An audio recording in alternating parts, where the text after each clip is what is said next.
I'm kind of gobsmacked, to be honest, at how much people are out. The stores, the malls here, you walk by, they're packed. Is that where the U.S. is going to be? Is that where parts of the U.S. already are? Well, it's where parts of the US already are. And don't forget, the UK really just opened in April. So we're kind of behind the US. We're more in the heart of our pent-up demand go crazy. And you saw that, Brian, out in the streets here. You can't get a reservation, as you've said, in London. And you saw those retail numbers in the UK up versus 2019. In the US, we're hearing from the malls. Simon Property up 11% sales over 2019. So we are back or exceeding in many cases pre-pandemic. So this is the greatest environment we've seen. Pent-up demand, high operating margins due to no inventory in the marketplace, and basically no discounts. Yeah, and I think that's the key. It's not just the amount of stuff people are buying. It is not just necessarily what they are spending.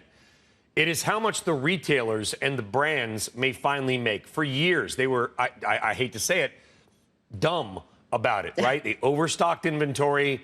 Then they had to mark it all down. Smart consumers knew it. They'd wait for the 40% off, the 40% off. Now they don't have to do it.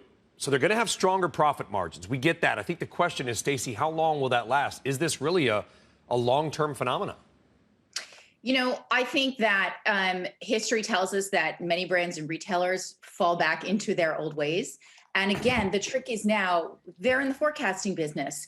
We have to take this very rare period of time and say, okay, does this trajectory of demand last? And when the supply chain eases and we actually can stock the shelves, does that demand, what does that look like a year from now? Or are we exhausted at that time of purchasing, and then retailers ramp up their inventory and we fall back into that cycle of discounting again?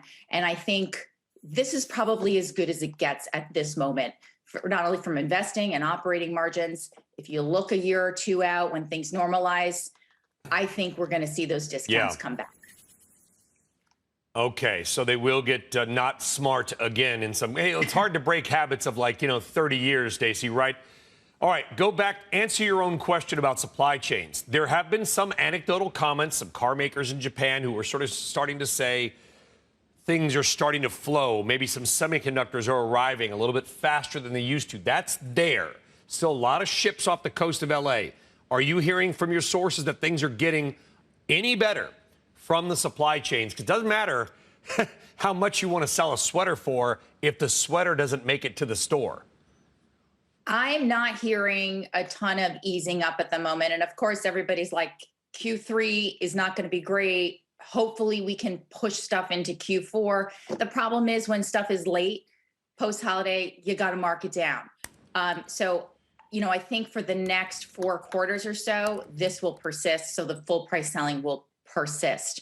I guess the slight bit of good news, as we've talked about in the past, is that prices have come up so much that tends to be sticky. So in some sense for retailers, this has been an amazing reset. You think about luxury, Chanel has raised their prices 30% this year. I mean, these numbers are crazy for some of the high-end retailers. But people are buying it. They're raising prices, but it doesn't seem to matter. That is a sign of a super strong, well, it's a strong consumer on the luxury side, right? What about the rest of us? It's strong across the board at the moment. But again, we go back into a normalized demand situation, and this changes pretty quickly, I think.